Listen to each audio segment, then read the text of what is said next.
रेणापूर तालुक्यामध्ये भाजपनं केलेल्या विकास कामांचा सकारात्मक प्रभाव दिसून येत असून याच पार्श्वभूमीवर आज माजी सरपंच यांनी भारतीय जनता पक्षात अधिकृत प्रवेश केलाय।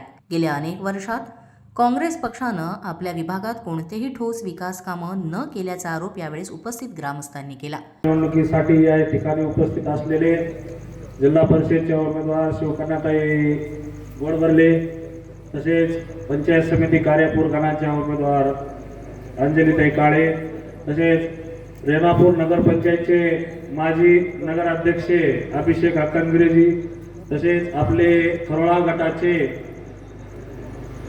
भारतीय जनता पार्टीचे सर्व म्हणायला हरकत नाही आणि आपले रेणापूर तालुक्याचे भारतीय जनता पार्टीचे अध्यक्ष महेंद्रजी गोडबर्ले, तसेच या ठिकाणी उपस्थित असलेले बुलंद तोफ म्हणायला हरकत नाही मुरडोचे लक्ष्मण यादव बापू सरपंच, तसेच आपल्या जवळग्याचे उपसरपंच नारायण राठोड, या ठिकाणी उपस्थित असलेले आपल्या कार्यक्रमाचे अध्यक्ष चप्पे मामा, आत्मारामजी बुड्डे, सुनीलजी बुड्डे, तसेच यशवंतवाडीचे सरपंच ओम या ठिकाणी ओम चव्हाण, तसेच या कार्यक्रमात आताच प्रवेश केलेले माजी सरपंच करण कांबळे, या सर्वांचे मी या ठिकाणी या कार्यक्रमासाठी उपस्थित राहिल्याबद्दल आभार मानतो। तसेच मी या ठिकाणी सैदपूर गावच्या एक दोन अडचणी या ठिकाणी मी अभिषेक भैया आपल्या समोर मांडतो। अभिषेक भैया आणि महेंद्र भैया यांनी या गावातील ज्या काही एक दोन समस्या आहेत त्या आपले लाडके आमदार आपले रमेशप्पा कराड साहेब यांच्याकडून पुढील काळात सोडवून देण्याचा प्रयत्न करावा।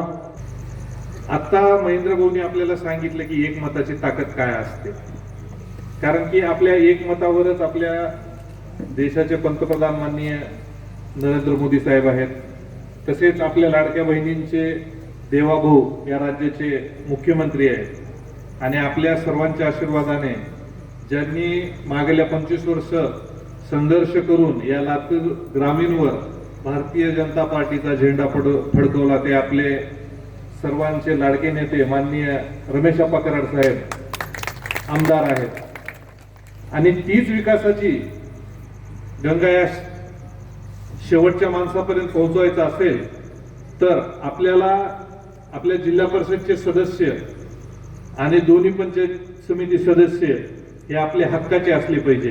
हे आता बापूने आपल्याला इथं सांगितलेलं आहे की बाबा आपला हक्काचा उमेदवार काय असला पाहिजे, कारण की जी आता काय आपण दुरावस्था पाहत आहोत, काही कामं शिल्लक राहिलेली आहेत, ती जर पूर्ण करून घ्यायची असली तर सत्तेतला उमेदवार हा आपला जिल्हा परिषद सदस्य असला पाहिजे आणि फक्त सत्ता उपभोगण्यासाठी नाही तर लोकांच्या अडीअडचणी सोडवण्यासाठी आपला एक हक्काचा माणूस इथं असला पाहिजे आणि ते कोण आपल्या महेंद्र भैयामध्ये आहे की त्यांना स्वतःसाठी काही नकोय, पण या खरोळा जिल्हा परिषदचा सर्वांगीण विकास करण्यासाठी त्यांची तळमळ कायम इथे दिसून येते।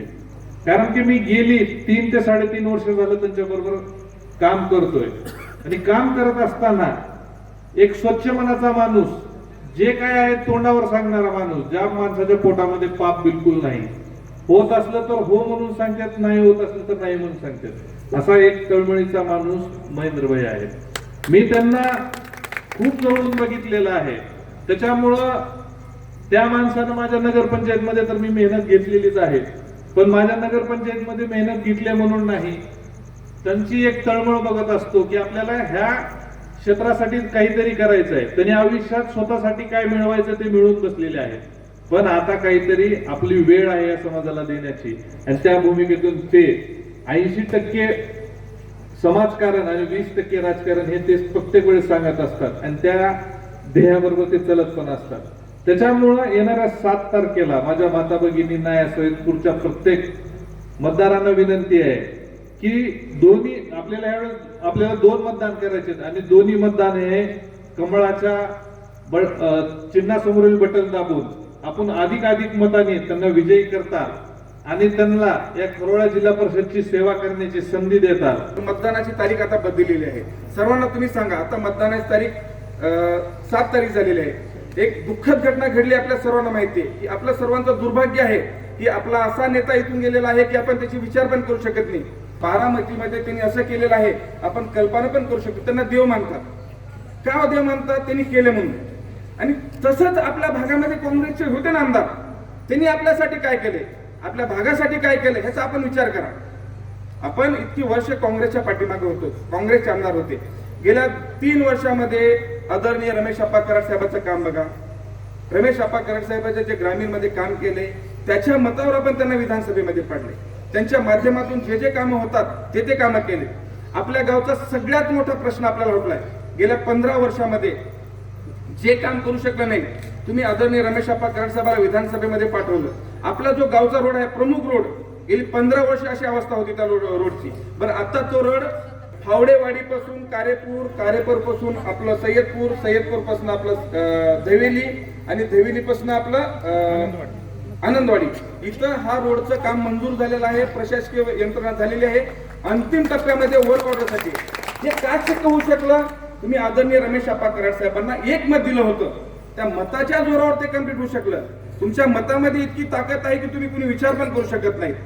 मी भारतीय जनता पार्टीमध्ये प्रवेश केला. आज रोजी माझी कमीत कमी 2.25 कोटीची वाटचाल विकासात. तर तुम्हाला सांगतो, जवळजवळ 150-200 घरकुल आलेत माझ्या गावाला. 1365 मतदान. मग इथून पुढच्या वेळेस मी समजा काँग्रेसला साथ द्यायचा का भाजपला साथ द्यायचा ही ठरवा. चांगलं ठरवा.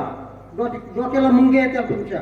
या मुरडोचा विकास बघितला, तुमचा विकास बघितला तर साधं इथं तुमच्यापेक्षा 400 किती मतदान आहे ओमजी जगावचं? 450 500च्या मध्येच आहे. 450 500च्या मध्ये मतदान आहे. तिथं बघा किती लाखाचा निधी आहे. मग तुमचा का होईना विकास? करता चांगला राहावा तर घर नीट चालते, विकास येते. आपल्या गावाला विकासाची गंगा जर झोकून घ्यायची असली तर आपली ग्रामपंचायत महत्वाची आहे. त्याच्यानंतर आपल्याला पंचायत समिती महत्वाची आहे, जिल्हा परिषद महत्वाची आहे, विधानसभा महत्वाची आहे, सरकार महत्वाचं आहे. इथं तर दिल्लीपासून लातूरपर्यंत सरकार आपला, आमदार आपले, दिल्लीतलं सरकार आपलं आहे, महाराष्ट्राचं सरकार आपलं आहे. जिल्हा परिषद आणि पंचायत समिती ही दोन्ही जर समजा आपल्या लागल्या तुमच्या आशीर्वादानं, जर तुम्ही त्यांना मतदान आशीर्वाद दिला तर तुमच्या गावचा विकास व्हायला जास्त वेळ लागणार नाही. आमदाराच्या बरोबर एका जिल्हा परिषद सदस्याला निधी द्यायचा बहुतेक अधिकार आहे. खरं आहे का खोटं? असं आहे का बरं? निधी खेड्यातलाच आहो तुमच्यासाठी. तर त्याच्यासाठी विचार करा. आता झालं ग्रामपंचायत 2 वर्ष आहे, तोपर्यंत करमळत बसा. आल्याला निधी सरपंच काही वापरू देत नाही. राजकारण येत आहे गावातलं, बरोबर आहे का? त्या कार्यपूरला तर किती निधी आहे? 15व्या मधले 35 लाख रुपये पडले. 15व्या मध्ये जी की सरपंचाला कुठे बी खर्च करू द्या, त्याचा अधिकार आहे सरपंचाचा. 35 लाख रुपये पडले. आणि हे आपल्या भाजपच्या सरकारने निधी दिला तर ती वापस चालला, सरपंचच करू दे. तसं काय तुमची इथं आहे का? हे बी आडीच देतच का? मग तुमची आडवाडीच आहे. मग आता सरळ जर करायचं असलं तर आपल्याला भारतीय जनता पार्टीला मतदान दिल्याशिवाय पर्याय नाही. जिल्हा परिषदसाठी शिवकन्याताई आणि पंचायत समितीसाठी अंजलीताई येत्या 7 तारखेला यांची निशाणी आहे कमळाचं फूल. त्या दोघीच्या समोरचे कमळाचं फूल बघायचं आणि समोरचं बटन दाबून भरघोस मतानं विजयी करा आणि पुन्हा विकासाची गंगा घ्या पदरात. जागृत महाराष्ट्र न्यूज, धनंजय मुस्कावाड, लातूर.